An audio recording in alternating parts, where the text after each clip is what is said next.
감사합니다. 갈라디아서 4장 저희는 순서대로 지금 말씀을 살펴보고 있네요.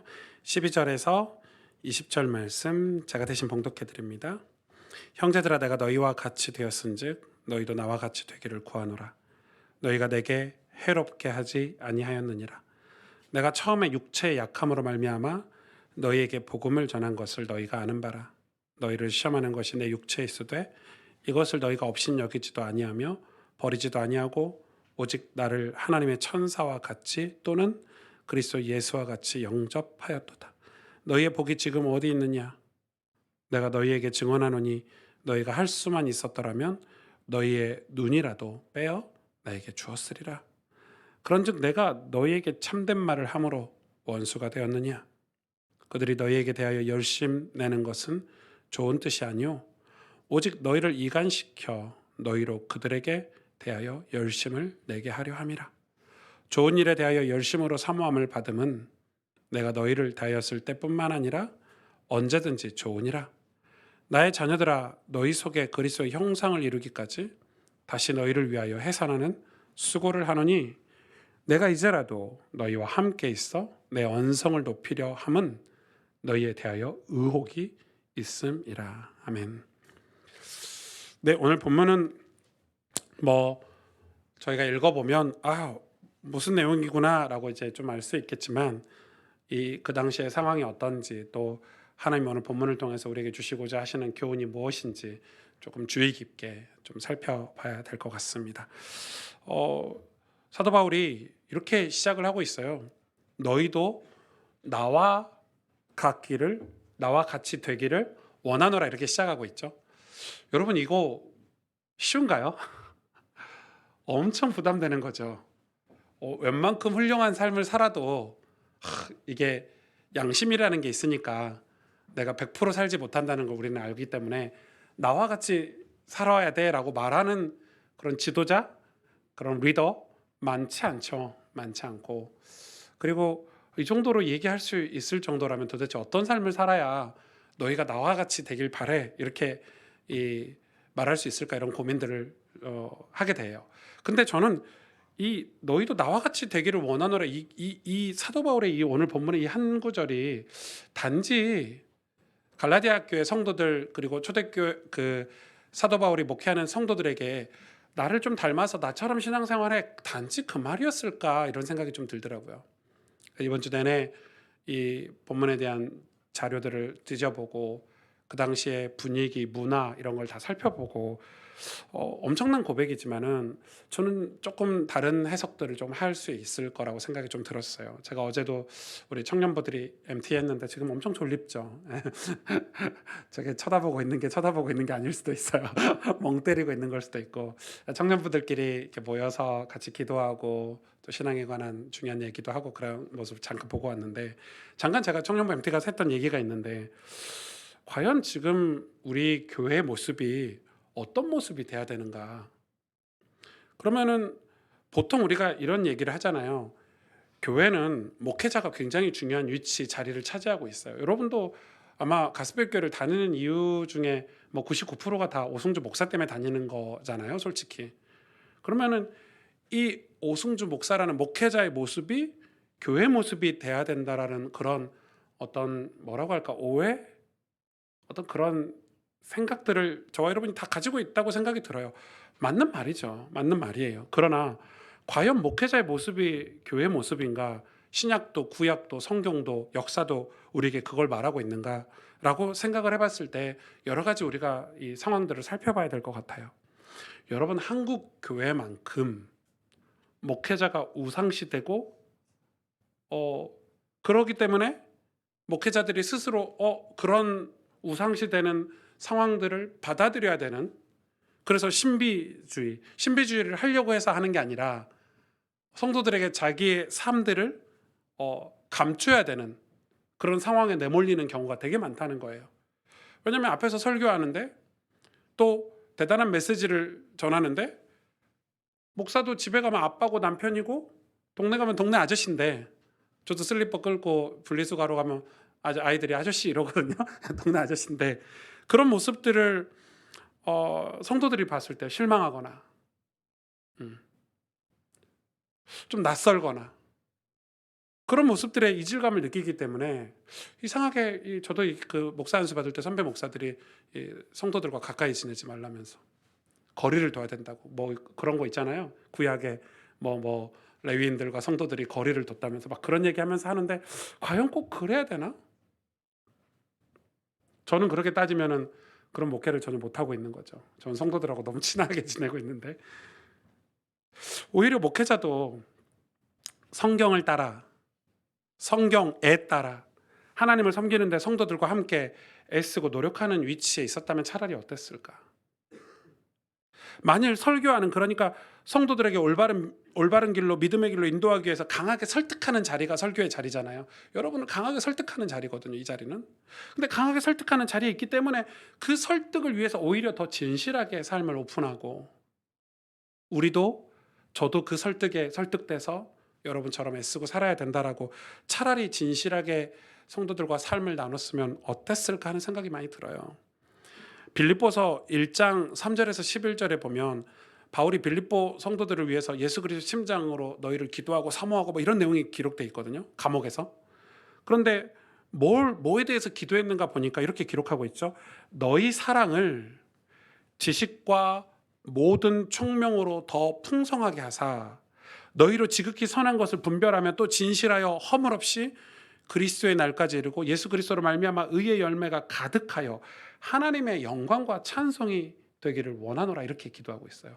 그러니까 바울이 성도들이 세상에서 사랑의 열매를 많이 맺도록 그러니까 이 사랑이 똑같은 사랑이 아닌 거예요.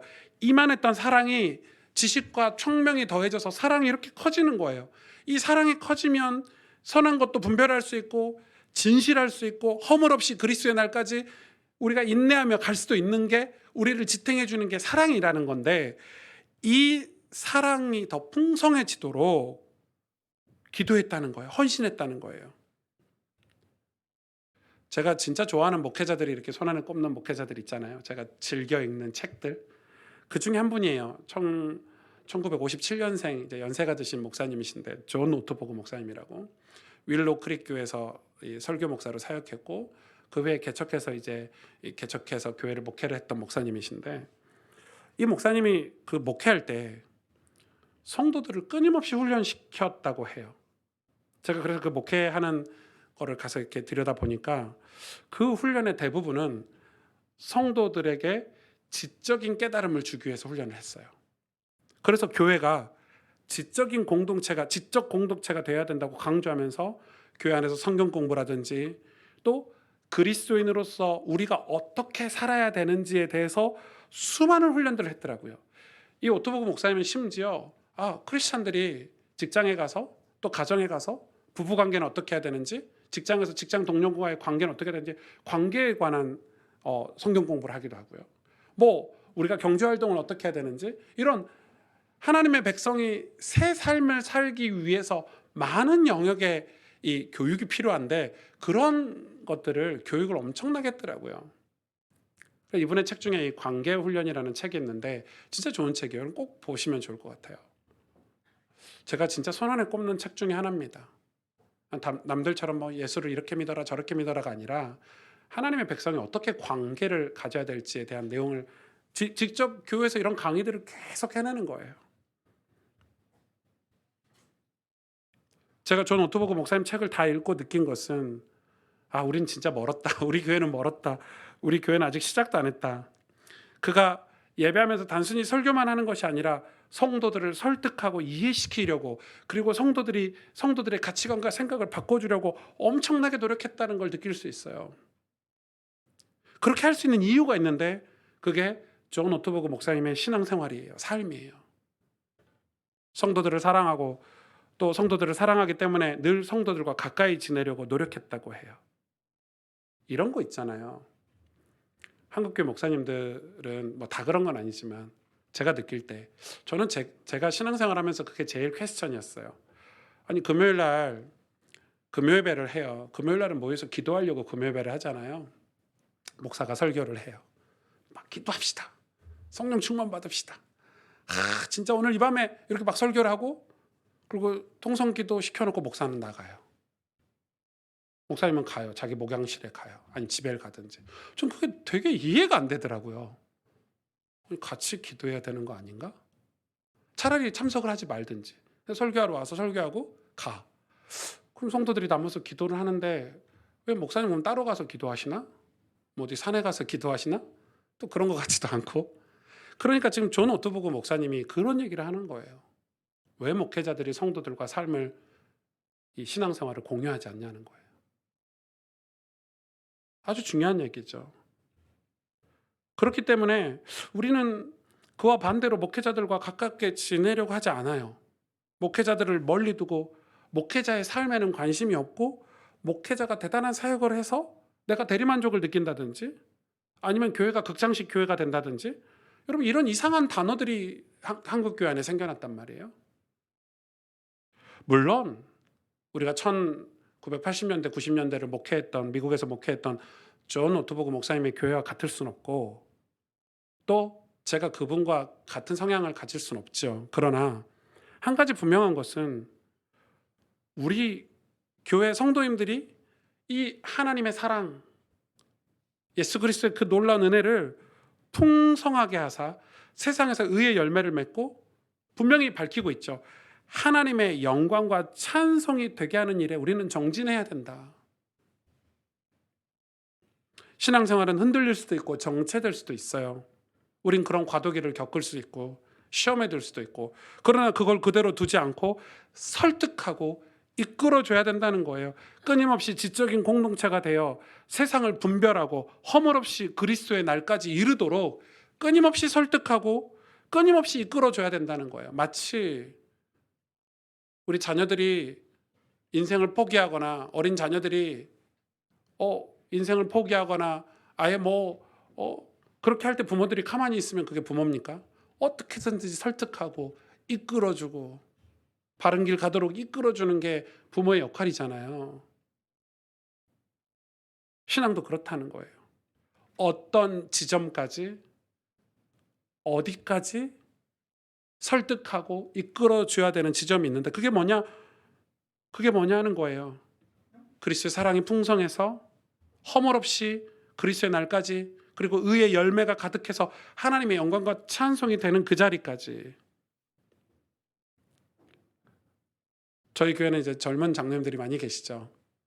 제가 장로님들에게 꼭 부탁하고 싶은 게 있어요. 우리 권사님 안수 집사님들도 마찬가지지만 장로님들이 성경을 읽지 않으시면 그러니까 그 성경을 읽는 말씀의 사람의 역할을 하지 않으시면 그 어떤 삶이나 사역에서 존경을 받을 수 없을 거예요. 장로의 역할은 내가 믿음을 가졌다라는 역할이잖아요. 그런데 이 성경을 한 번은 뚫으셔야 돼요. 무엇이든지 자기가 맡은 직분에 대해 한 번은 익숙해야 되잖아요. 그런데 내가 장로나 권사나 안수집사 우리 교육자들도 마찬가지예요. 목사 정도 되려면 성경은 한 번 뚫어야 되는 거 아닌가요? 그래서 이해가 되고 깨달음이 되고 그 과정 속에서 성경을 뚫는 과정 속에서 하나님의 도움을 구하고 하나님과 좋은 관계가 되는 것들을 경험해야 내가 믿음의 아버지가 됐구나. 내가 믿음의 조상이 됐구나. 이럴 수 있는 거잖아요. 그래서 그 과정 속에서 궁금한 거를 목회자들을 찾게 되고 성경 공부를 받고 신방을 하게 되고 그런 과정들이 다 우리 인생에 성숙하게 되는 과정으로 겪는 일들이 되겠죠. 오늘 15절에 이렇게 얘기하고 있어요. 너희의 복이 지금 어디 있느냐? 이건 무슨 말이냐면 너희의 복이 지금 어디 있느냐? 그러면서 뒤에 말이 내가 너희에게 증언하노니 너희가 할 수만 있었더라면 너희의 눈이라도 빼어 나에게 주었으리라. 그런데 16절에 이렇게 말하고 있어요. 그런즉 내가 너희에게 참된 말을 함으로 원수가 되었느냐? 지금 바울이 갈라디아 교회 성도들에게 신앙에 대해서 그들의 신앙을 이렇게 이끌고 있는데 거짓 선지자들이 끼어들어 가지고 이제 거짓 선지자들이 너 축복해 줄게. 너 꼭 바울처럼 신앙생활 안 해도 돼. 바울이 얘기한 거 듣지 않아도 돼. 이렇게 신앙생활하면 너희가 축복받을 수 있고 응답받을 수 있고 너희 병고침 받을 수 있어. 이렇게 거짓 선지자들 온갖 유혹을 다 하니까 이 사람들이 원래는 자기 눈이라도 빼어서 줄 수 있는 관계였는데 이제는 바울을 원수로 생각한다는 거예요. 왜요? 참된 말을 했기 때문에. 그래서 바울이 되묻는 거예요. 너희의 복이 지금 어디 있느냐? 이 복은 무슨 복일까요? 여러분, 이 복은 무슨 복일까요? 그럴 수 있어요. 저는 목회적으로 이게 충분히 공감이 돼요. 왜냐하면 여러분, 이 강단에서 설교할 때 좋은 말, 축복된 말, 잘 되라고 해주는 말 성경에도 있으니까 해야 돼요. 맞아요. 그런데 성경과 상관없이 우리 성도님들이 일주일 동안 고생하고 왔으니까, 힘들게 일하다가 힘든 삶을 살고 교회 왔으니까, 예배 왔으니까 좋은 말, 듣기 좋은 말 해줘야지. 그거 해줘야지. 그런데 그거 안 하니까, 듣기 좋은 말 하지 않으니까 듣기 거북하고 불편하고. 전 재작년인가 저한테 전화 오셔가지고, 목사님 이제 회개하란 말 좀 그만하면 안 돼요? 저희 다 회개했잖아요. 하나님 자녀 됐잖아요. 회개하란 말 좀 그만하면 안 돼요? 이렇게 약간 성내시는 분도 계셨어요. 디모데전서 4장 6절에서 15절을 보면 보세요. 자세히 보셔야 돼요. 내가 이것으로 형제를 깨우치면 그리스도 예수의 좋은 일꾼이 되어 믿음의 말씀과 내가 따르는 좋은 교훈으로 양육을 받으리라. 망령되고 허탄한 신화를 버리고 경건에 이르도록 내 자신을 연단하라. 육체 연단은 약간의 유익이 있으니 경건은 범사에 유익하니 금생과 내생에 약속이 있느니라. 10절 보세요. 10절에 뭐라고 기록하고 있습니까? 이를 위하여 우리가 수고하고 힘쓰는 것은 우리 소망을 살아계신 하나님께 두미니 곧 모든 믿는 사람, 특히 믿는 자들의 구주시라. 너는 이것들을 명하고 가르치라. 누구든지 내 연소함을 업신여기지 못하게 하고 오직 말과 행실과 사랑과 믿음과 정절에 있어서 믿는 자에게 본이 되어 내가 이를 때까지 읽는 것과 권하는 것과 가르치는 것을 전념하라. 내 속에 있는 은사 곧 장로의 회에서 안수 받을 때 예언을 통하여 받은 것을 가볍게 여기지 말며 이 모든 일에 전심전력하고 너희 성숙함을 모든 사람에게 나타내게 하라. 아멘. 너희의 복이 어디 있느냐? 여기서 이 복은 뭘까요? 지금 바울이 얘기하는 이 복은 뭘까요, 여러분? 여러분이 생각하는 신앙생활하면서 교회를 다니면서 받을 복은 무엇인가요? 그저 주일 예배 잘 드리고 그저 헌금 좀 적당하게 하고 그렇게 세상에서 잘 먹고 잘 사는 목적을 가진 그 복인가요? 저는 아니라고 확신하고 또 확신합니다. 저는 여러분이 그리스도 예수의 좋은 일꾼이 되기 위해 하나님이 부르셨다고 믿습니다. 아멘. 아멘. 하나님 여러분을 부르셨을 때 그리스도의 좋은 일꾼이 되도록, 오늘 디모데전서 4장에 말하고 있잖아요. 그래서 망령되고 허탄한 신화를 버리고 내 자신을 연단하라고 하시는 말씀에 귀를 기울이셔야 합니다. 경건은 살아계신 하나님께 소망을 두는 게 경건입니다. 그것을 위해 읽는 것과 권하는 것과 가르치는 걸 전념하라고 얘기하고 있습니다. 여러분, 우리가 경건을 오해하는데, 경건을 많이 오해해요. 내가 이 정도 하는 걸 경건이라고 생각해요. 율법을 이 정도. 율법주의자들이 그렇게 얘기해요. 그런데 보세요. 여러분, 초등학생 아이한테 야, 너 이거 하지 마. 너 이거 해. 가르치죠. 근데 그 하지 마 해가 중학교 돼서도 고등학교 돼서도 성인이 돼서도 계속 부모가 그걸 해주나요? 안 하죠. 유치원 때 필요한 율법이 있고 초등학교 때 필요한 율법이 있어요. 근데 이 아이가 성숙해서 부모와 좋은 관계를 맺고 성숙하면 그 다음은 율법은 필요가 없어지는 거예요. 여러분, 이게 이해가 돼야 돼요. 이번 주에 제가 한 자매를 만났는데 그 자매가 물어보는 거예요. 목사님 설교를 들어보니까 회개에 대해서 굉장히 많이 강조하시던데, 그럼 회개는 어느 정도 해야 되냐고 물어보더라고요. 어느 정도? 질문이 틀렸어요. 제가 그랬거든요. 그래서 그러더니 질문이 틀렸다 하니까 다시 질문한 겁니다. 목사님, 회개하고 죄짓고 회개하고 죄짓고 회개하고 죄짓고 해도 되냐는 거예요. 제가 볼 때 아직 자매는 아직 예수님을 믿는 게 아니고 아직 구원받은 게 아닌 것 같아요. 충격받더라고요. 저 교회 20년 다녔는데요. 저 천국 백성인데요. 이런데 근데 회개하고 죄짓고 회개하고 죄짓고를 저한테 질문할 수준이라면 자매는 회개에 대해서 이해를 못하는 거라고. 이렇게 설명해 볼까요? 자매 부모님이 계시죠. 부모님이 좋은 분이세요? 좋은 분이래요. 그럼 자매가 어렸을 때 부모님하고 관계를 맺기 시작했겠죠? 성장하면서 어른이 돼서 부모님하고 관계를 맺을 때 부모님이 싫어하는 거 안 하려고 노력했죠. 어렸을 때. 거짓말하는 거, 물건 훔치는 거. 그 회개했을 거 아니에요. 내가 좋은 사람과 가까이 지내기 위해서 이 좋은 사람이 싫어하는 것들을 안 하려고 하는 거. 그게 회개죠. 하물며 좋은 사람, 좋은 부모하고도 좋은 관계를 맺으려면은 그런 회개가 필요한데 하나님이에요. 우린 죄인이고. 창조주 하나님 아버지예요. 아버지와 자매 관계 속에서 회개라는 게 있는 거예요. 아버지 하나님과 친밀해지기 위해서 불필요한 걸 버리는 게 회개예요. 그리고 아버지를 더 가까이 가기 위한 모든 작용들이 경건이고 회개고 율법이라는 거지. 이게 무슨 어느 정도 회개를 해야 됩니까는 틀린 질문이에요. 부부 사이에도 결혼해서 막 이제 우리 준 전사님, 덕현사님 이제 막 결혼하는데 아마 한 1, 2년은 전투 비슷하게 할 거예요. 예. 기득권 싸움 이런 게 있거든요. 예, 예. 쟤를 지금 초장에 잡아야 돼. 뭐 이런 게 있거든요. 웃으시는 분들 다 경험해 보신 분들. 예. 남자가 지는 게 편해요. 어차피 못 이겨. 그러니까 처음부터 지고 가는 게 좋고 그 대신 그 속에서 확신 있게 이렇게 줘야 될 게 있는데 부부 사이에도요. 제가 제 아내를 사랑해요. 사랑해서 분리수거도 하고 설거지도 하는 거지. 분리수거하고 설거지해서 나 분리수거 했으니까 너 사랑하는 거다. 나 설거지 했으니까 너 사랑하는 거다. 이게 맞나요? 아니에요. 신앙은 철저하게 아버지 하나님과 자녀의 관계에서 형성이 되는 거예요. 그 안에 회개라는 단어도 있고 경건이라는 단어도 있고 모든 단어가 그 안에 있는 것뿐이에요. 이해가 되세요?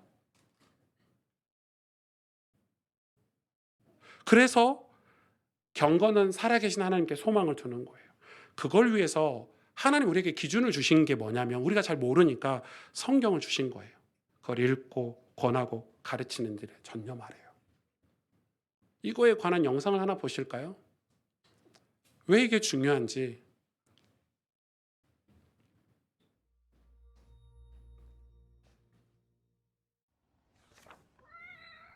성경을 읽다가 이런 구절을 발견했어요. 내가 이를 때까지 읽는 것과 권하는 것과 가르치는 것에 전념하라. 예, 사도 바울이 디모데에게 쓰는 편지인데요. 교회 공동체를 어떻게 말씀으로 이끌어야 하는지 말하고 있죠. 아, 그렇군요. 여기서 성경을 권하는 것과 가르치는 것은 이해가 됩니다. 그런데 함께 성경을 읽는 것은 무슨 뜻이죠? 바울은 이 부분이 왜 그렇게 중요하다고 생각을 했을까요? 바울은 이게 하나님의 백성에게 정말 중요한 관습이었다는 거죠. 이스라엘 백성이 출애굽한 후 시내산을 떠올려 보세요. 그들은 더 이상 노예가 아니었어요. 새로운 정체성과 삶이 필요했죠. 그때 모세가 온 백성들을 모아 큰 소리로 성경을 읽습니다. 그들이 누구고 어디에서 왔고 어떤 부름을 받았는지 다시 생각하게 해줬어요. 이것이 성경 속 첫 번째 공동체 성경 읽기입니다. 맞아요. 그런데 그게 끝이 아니었어요. 마침내 약속의 땅에 도착했을 때 여호수아는 온 백성들을 모아 함께 말씀을 큰 소리로 읽고 들었죠. 그들이 어디에서 왔고 새로운 삶을 어떻게 살아가야 하는지 기억하도록 말이에요. 그럼 이건 항상 해왔던 거군요. 사실 그렇지 않아요. 여호수아가 죽은 후에는 하나님의 말씀을 듣기 위해 사람들이 모였다는 이야기가 없어요. 그리고 그 다음 세대들은 하나님과 그들의 역사를 모르는 세대가 되었죠. 하나님이 하신 일을 다 잊어버린 겁니다. 그 후 몇백 년이 지나서 요시아라는 왕이 말씀을 다시 발견합니다. 그리고 이 관습을 다시 시작하기 위해 이스라엘 백성들을 불러 모았죠. 새로운 운동이 시작된 겁니다. 하지만 곧 백성들은 잊어버렸고 결국 포로로 잡혀갑니다. 그 이후로 에스라와 느헤미야가 이스라엘로 돌아와 사람들에게 어떻게 살아야 하는지 또다시 상기시켜줄 필요가 있었습니다. 정말 대단한 관습이네요. 예, 그래서 공동체 성경 읽기는 유대인의 삶의 핵심이 됐습니다. 매주 회당에 모여 말씀을 함께 들었죠. 예수님도 이 공동체 성경 읽기에 참여하셨습니다. 심지어 본인의 사역도 그 시간에 발표하셨죠. 그는 두루마리에 적힌 이사야 말씀을 읽은 후 본인에 대한 말씀이라고 모두에게 선포하셨습니다. 그래서 바울은 이러한 관습을 유지해야 한다고 디모데에게 말합니다. 이를 통해 전체 공동체가 말씀 속으로 깊게 들어갈 수 있게 말이죠. 그런데 말이죠. 그 시대 사람들은 글을 몰랐잖아요. 그래서 함께 읽을 수밖에 없었던 것 아닌가요? 저는 혼자서도 성경을 충분히 읽을 수 있거든요. 그럼요. 혼자 읽는 것도 중요하죠. 하지만 함께 읽는 것의 능력을 과소평가하면 안 됩니다. 혼자 성경을 읽기는 어렵습니다. 집중하기가 쉽지 않죠. 하지만 하나님의 말씀을 소리내서 함께 읽을 때 변화가 일어납니다. 정말 쉽잖아요. 누군가 설교를 하거나 가르칠 사람이 필요하지 않습니다. 말씀만 들으면 됩니다. 그리고 함께 나누는 거죠. 이 관습은 어려운 상황이 닥쳤을 때마다 하나님의 사람들이 항상 하던 일입니다. 공동체 성경 읽기를 통해서 하나님을 알고 우리가 누구인지 기억해야 합니다. 여러분, 우리가 일반적으로 직업이라는 걸 논할 때 전문성이라는 단어를 이야기하잖아요. 근데 그 전문성이 뭡니까? 우리는 전문성 이러면은 법조인, 의사 이런 걸 이야기하는데 아니죠. 정확하게 전문성은 모든 사람에게 필요한 거죠. 내가 구두를 닦는다고 하더라도 구두 닦는데 전문성을 갖춰야 어떤 구두라도 다 잘 닦을 수 있고 잘 해낼 수 있고 인정받을 수 있는 거예요. 그러니까 한 분야를 뚫고 가려면 어떻게 해야 되냐? 대충 하면 될까요? 대충 하면 그거에 대한 일 처리를 정확히 할 수가 없어요. 우리가 수학 교사들 저희 교회 많이 계시는데 수학 문제를 보려고 해도 정확하게 풀어보고 이해가 완벽하게 된 상태로 수학 문제를 받아보면 두렵지가 않죠. 그런데 대충 풀어보고 정확하게 공식이나 이런 걸 풀어본 경험이 없고 연습을 안 해보면 수학 문제를 받으면 이게 맞는지 틀린지 모르는 거예요. 여러분, 신앙의 영역은, 믿음의 영역은 그걸 해야 된다라고 하나님께서 우리에게 요청하고 계시는 거예요. 왜냐하면 세상에서 전문성은 우리가 먹고 사는데 필요한 일이지만 영적인 건 우리가 구원에 관련돼 있기 때문에 너무너무 중요해요. 우리에게 복은 그리스도 예수의 좋은 일꾼이 되는 거예요. 그래서 세상의 허망한 것들 속에서 확실한 믿음을 가지고 사는 게 복이에요. 돈, 물질, 명예 이게 복이 아니고 하나님을 사랑하는 삶, 하나님의 사람으로 세상에서 너희 성숙함을 드러내는 삶이 복인 거예요. 우리나라 사람들은 1차원적인 직업 목표를 가지고 있죠. 의대 가면 너 의사 왜 되려고 해? 돈 벌려고요. 성공하려고요. 제가 다 그런지는 모르겠지만 인터뷰를 보고 미국에 가서 실제 그런 대학생들을 만나서 물어보면 미국의 의대생들, 아이비리그의 그런 유명한 대학교 다니는 의대생들에게 물어보면 걔네들은 돈 벌려고요 라고 말을 안 해요. 왜 의대에 왔어? 이러면은 제가 좋은 의사가 돼서 제 3세계 아이들을 조금 돕고 싶어서. 그러니까 1차 목표 뒤에 다른 목표가 있어요. 그래서 1차 목표를 이루어도 무너지지 않아요. 근데 한국 사람들은 다 그렇진 않지만 이 돈 버는 거 목표를 이루고 나면 허망하고 허무하니까 무너져 버리는 거예요, 사람들이. 신앙도 똑같은 거예요. 명예도 필요하고 돈도 필요하고 물질도 필요해요. 맞아요. 그러나 그게 하나님 주신 복은 아니에요. 하나님 주신 복은 하나님을 사랑하는 거예요. 신앙은 하나님을 섬기는 거예요. 하나님과 좋은 관계를 맺는 거예요. 그래서 우리가 하나님과의 관계를 맺어서 하나님의 사람으로 우리의 성숙함이 세상에서 드러나는 것. 그래서 우리 주변 사람들이 야, 너 참 복 받았다. 너 진짜 신실하다. 너 진짜 믿음 좋다. 그게 복이지. 돈이 많은 것, 어떤 능력이 있는 것이 아니란 거예요. 주님은 우리에게 그래서 뭐라고 얘기하냐면 오늘 갈라디아서 4장 18절 20절 본문에 좋은 일에 대하여 열심으로 사모하라고 얘기해요. 왜냐하면 이 거짓 선지자들이 그릇된 것에 열심을 내게 만들었어요. 그릇된 것에 열심을 내게 만들었는데 그걸 바꿔서 좋은 일에 열심을 내라고 얘기해요. 그러나 우리 인간은 좋은 일에 열심을 내고 싶은데 그 좋은 일과 그릇된 일을 분별하기가 어려워요. 선한 것을 분별해야 하는데 그래서 하나님이 주신 게 성경이에요. 디모데전서 1장 5절에서 7절에 보면 이 교훈의 목적은 청결한 마음과 선한 양심과 거짓이 없는 믿음에서 나오는 사랑이거늘. 또 사랑 얘기가 나오죠. 사랑이 커져야 된다고 아까도 얘기했잖아요. 근데 이 교훈, 이 말씀의 목적은 청결한 양심과 선한 양심과 청결한 마음과 거짓이 없는 믿음에서 나오는 사랑이거늘. 보세요. 사람들이 이에서 벗어나 헛된 말에 빠져 율법의 선생이 되려 하니 그렇게 하지 말라는 거예요. 자기가 말하는 것이나 자기가 확증하는 것도 깨닫지 못하는도다 이렇게 얘기해요. 무슨 말이에요? 바울은 성도들이 하나님의 영광이 되고 찬송이 되도록, 의의 열매가 되도록, 사랑으로 성숙하도록 늘 가르치고 권면했죠. 그래서 율법이라는 게 단순한 법이 될 수 없는 거예요.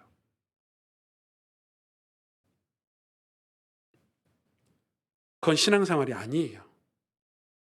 변함이 없는, 성숙하지 않고 늘 똑같은 어떤 율법적인 신앙생활은 그건 신앙생활이 아니에요. 하나님은 인격적인 관계를 우리에게 원하세요. 우리 부부 사이처럼, 부모 자식 관계처럼. 부모가 어린 자녀들이 바른 길 가지 않으면 혼내죠? 막 혼내잖아요. 저도 우리 아들 많이 혼내요. 종종 혼낼 때가 있어요. 애들이 정신을 못 차릴 때가 있으니까. 혼내면 우리 부모 진짜 열받아. 진짜 아빠가 나한테 혼냈어? 싫어. 나 부모 바꿀래. 이런 자녀 있나요? 그렇게 하면 폐륜하죠. 폐륜하. 나 우리 부모 없었으면 좋겠어. 죽여버릴 거야. 폐륜하죠. 반대로도 마찬가지예요. 자녀를 혼낼 때 사랑 없이, 그러니까 내 기분 따라, 내 감정 따라 하면 그건 좋은 부모가 아니에요. 기본적으로 부모 자녀 사이도 관계가 형성되어 가야 돼요. 어렸을 때는 혼도 많이 나요. 왜? 스스로 잘 못하니까 혼나면서 배우기도 해요. 바르게 못하니까요. 그러나 자녀가 성숙하면서 부모와 관계를 맺어요. 친구같이도 되고, 나중에는 부모를 이해하고 존경하게 되고, 우리 부모가 힘들고 어려운데 나를 키우려고 애썼구나 알게 될 때는 존경하게 돼요. 그 어떤 자녀라도. 하나님과의 관계도 마찬가지예요. 일반적인 부모 자식과의 관계와 다른 거는 하나님이시잖아요. 그렇죠? 우린 죄인이고. 그러니까 율법도 필요한 거예요. 시작할 때는. 하나님과 가까이 하도록 많은 과정들을 복음이라는 이름으로 하나님 우리에게 말씀으로 주신 거예요. 우리가 평생 살았는데 자기 삶에 대해서, 자기가 말하는 거에 대해서 깨닫지 못하고 확증하지 못한다면 그거 얼마나 어리석은 삶일까요? 하나님 앞에서. 내가 스스로 세상에서 대단한 업적을 이뤘지만 하나님 앞에서 저 믿음으로 살았습니다, 저 하나님하고 신실한 관계였습니다 라고 말하지 못한다면, 그거 지금 오늘 사도 바울이 그거 얘기하는 거예요. 디모데전서에. 얼마나 속상할까요? 존 노트버그 목사님이 관계훈련이라는 책에서 이렇게 얘기했어요. 우리가 죄를 짓는 것은 하나님을 실망시키는 차원을 넘어 거부하는 것이다. 하나님이 내 삶을 선하게 다스리도록 맡기지 않는 것이다.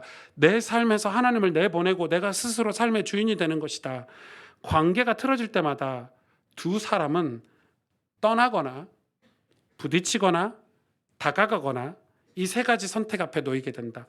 다가가는 것은 막대한 대가가 따르더라도 화해와 회복을 추구하는 것이다. 에덴 동산에서 우리와의 관계가 틀어졌을 때 하나님은 오히려 우리 쪽으로 다가오셨다.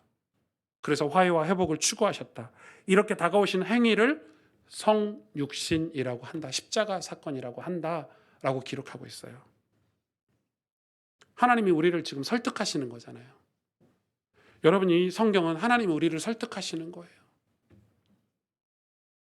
제발 내게로 돌아와. 제발 나와 좋은 관계를 맺자. 나와 화해하자. 우리가 죄 지었는데, 우리가 하나님을 떠났는데 하나님은 우리에게 다가와 주셨어요. 엄청난 대가를 치르고. 우리 신앙은 하나님께 더 가까이 갈 수 있을까? 사실 우리 신앙은, 우리의 삶은 이 정도밖에 안 되는데 우리는 늘 연약하잖아요. 늘 죄 짓고 부끄럽고 죄송하고, 그래서 온갖 바쁨의 핑계를 가지고 외면하면서 살아가는 우리네 신앙생활에 대해 우리는 이제는 조금 많은 고민을 해야 되지 않겠나. 그러니까 정말 하나님이 찾아와서 손 내미시는 것, 하나님이 우리를 사랑하시는 그 사랑에 대해서 우리의 반응이 열심이어야 되지 않겠나. 하나님이 우리를 짝사랑하시게 두지 않고 우리가 그 하나님에 대해서 열심으로 그 손을 붙잡아 줘야 되지 않겠나. 저는 그런 고민이 많이 되더라고요. 분명 우리는 더 아름답게 신앙생활할 수 있고, 분명 우리는 더 하나님과 함께 아름다운 믿음의 공동체를 이룰 수 있고, 분명 더 하나님의 영광과 찬송이 될 수 있는 삶을 살 수 있는데, 분명히 성경에 그렇게 기록하고 있는데 나는 왜 안 된다고, 못한다고 선을 긋고 있는가? 그러면서 놀라운 사실 아세요? 죄 짓는 데는 최선을 다해서 죄 지어요. 쾌락을 탐하는 데는 얼마나 연구하고 모여서 회의하는지 모르겠어요. 그럼 우리가 하나님을 더 사랑하고 하나님 내미시는 손을 붙잡는 데는 회의도 안 해요. 연구도 안 해요. 희한하죠? 여러분 그게 뭐라고 생각하십니까? 더 깊게 사랑하고 더 아름답게 교제하는 삶이라야 우리네 삶이 믿음으로 성숙할 수 있고 우리의 상처, 한계, 죄악들에서 분명하게 벗어나서 기쁨과 감사가 있는 아름다운 신앙생활을 할 수 있지 않을까요? 너희의 성숙함이 세상에서 드러나는 정말 참 리얼 크리스찬의 삶을 살 수 있지 않을까요? 물론 알고 있습니다. 제가 이 열심이라는 단어가 요즘 시대에 얼마나 스트레스를 주는 단어인 줄 알고 있습니다. 왜냐하면 여러분 진짜 열심히 살고 계시잖아요. 우리 아빠들은 가정을 이끌기 위해서 열심히 일하고 계시고 엄마들도 자녀를 양육하고 정말 삶이 고단할 만큼 잠도 못 자고 아이들을 케어하고 계시고 우리 청년들도 세상에서 얼마나 많은 열심을 요구하고 있습니까? 그래서 열심이라는 단어가 우리에게 굉장히 부담이고 압박이 느껴지는 단어가 맞긴 해요. 그래서 목회자인 저도 되도록이면 주일날 이런 단어를 안 쓰고 싶은데 성경 한 장이 넘어가지 않아요. 매 장마다 열심이란 단어, 애써야 된다는 단어가, 힘내서 주를 섬겨야 된다는 단어가 있어요. 그래서 저는 처음에는 어떻게 하면 이런 단어를 안 쓰고 우리 성도들이 오면 위로를 해줄 수 있고 축복해 줄 수 있을까 했는데 그게 아닌 거예요. 세상은, 악한 영들은 자기들에게 열심을 내게 만들어서 신앙생활은 반대로 쉬고 싶고 대충 하고 싶고 그저 그렇게 하도록 만든 건 아닐까. 소름 돋죠. 그러니까 쾌락을 탐하고 세상에서 부귀영화를 누리는 일에는 최선을 다해서 열심을 내게 만들어 놓고 하나님을 섬기는 일에는, 하나님과 사랑하는 일에는, 하나님과 교제하는 일에는, 여러분 그렇잖아요. 부부가 결혼해서 부부가 서로 좋아야 되는데 불륜하게 만들고 음란하게 만들어서 부부 사이를 이간질하는 것들처럼 마치 하나님과 우리 사이를 이간질하는 악한 영의 역사를 그 일에 우리는 열심을 내고 있지는 않는가요? 그래서 주님을 열심을 내어 섬기라고 하면 원수가 되어버리는 시대가 되어버렸어요. 그런 교회가 싫어요. 회개하라, 열심을 내서 주님을 섬겨라, 이런 교회가 너무 싫은 거예요. 안 그래도 세상에서 힘든데 꼭 교회도 그런 교회 다녀야 돼? 그냥 교회 가서 편안하게 극장식 교회처럼 그냥 목사님이 다 해주고 알아서 하고 대리만족 느끼고 내가 헌금 좀 해주면 되는 그런 교회 다니고 싶지 않으십니까? 존 오토버그 목사님이 그게 망할 징조라고, 교회가. 오늘 본문이 그렇게 얘기했잖아요. 갈라디아 교회 성도들이 더 이상 열심을 내고 싶지 않은 거예요. 하나님께 대해서. 거짓 선지자들이 와서 이야기하는 것들이 귀에 현혹돼서. 여러분, 우리는 그렇게 살아서는 안 돼요. 우리가 열심을 내어야 될 것이 무엇인지 오늘 말씀을 통해 깨달았다면, 그러니까 사랑하고 섬기는 것, 그리고 하나님을 향한 열심이라면 여러분 그것은 분명히 여러분 삶을 바꿀 거예요. 여러분 인생을 바꾸는 계기가 될 거예요. 여러분 자녀들을 변화시킬 계기가 될 거예요. 아멘. 우리의 복은 물질이 아니에요. 물질일 수도 있겠죠. 우리의 복은 명예가 아니에요. 명예일 수도 있겠죠. 우리의 복은 어떤 소유물이 아니에요. 소유물이 될 수도 있겠죠. 그러나 우리의 진짜 복은 하나님 날 사랑해 주시는 거예요. 내가 하나님을 사랑하는 거예요. 그 누구보다 뜨겁게. 내가 하나님을 잘 섬기는 거예요. 그게 세상에서 힘이 되고 능력이 될 거예요. 왜? 하나님이 함께 하시니까. 그런 사람들과 서로 사랑하는 것은 엄청난 대가를 치러야 돼요. 그렇죠? 그 사람에게 다가가는 것도 엄청난 대가를 치러야 돼요. 그 과정을 겪으면서 주의 사랑이 풍성해질 수 있다면 우리는 그래야 돼요. 주의 사랑이 풍성해져서 여러분 삶이 복이 있는, 복의 근원, 믿음의 주상, 우리는 분명 그 일에 열심으로 사모해야 할 것입니다. 같이 기도하겠습니다.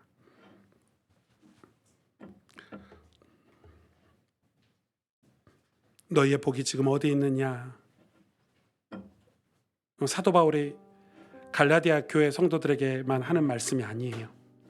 하나님께서 오늘날 저와 여러분에게 너희의 복이 어디 있느냐? 너 나 뜨겁게 사랑했었는데 그 복이 다 어디 가버렸냐? 너 하나님 사랑에 눈물 흘리고 감사했었는데 그 복이 다 어디 가버렸냐? 하나님 한 분만으로 만족하고 하나님의 영광과 찬송이 되기 위해서 세상에서 바르게 올바르게 신앙생활을 했던 너의 그 노력, 그 복이 다 어디 갔느냐라고 질문하고 있는 거예요. 우리의 복이 다 어디 가버렸을까요, 여러분? 우리의 복이 다 어디 가버렸을까요? 우리가 진짜 예수 그리스도를 믿는 믿음의 사람으로서 가져야 될 복이 다 어디 가버렸을까요? 하나님을 사랑하는 삶이 다 어디 가버렸을까요? 하나님의 사람으로 세상에서 믿음의 성숙함을 드러내는 그런 아름다운 삶은 다 어디 가버렸을까요? 그걸 위해서 애쓰며 노력하며 살았던 그 공동체의 뜨거움은 다 어디 가버렸을까요?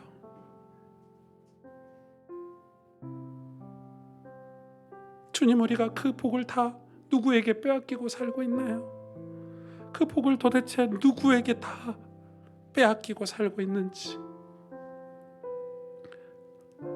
하나님, 다시 하나님과 가까워지길 원합니다.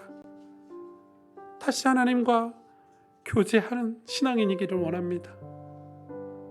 아버지 하나님, 당신의 사랑을 깨닫고 우리도 뜨겁게 하나님을 사랑하는, 그래서 그런 성숙함이 있는 그 복이 내게 차고 넘치기를 원합니다.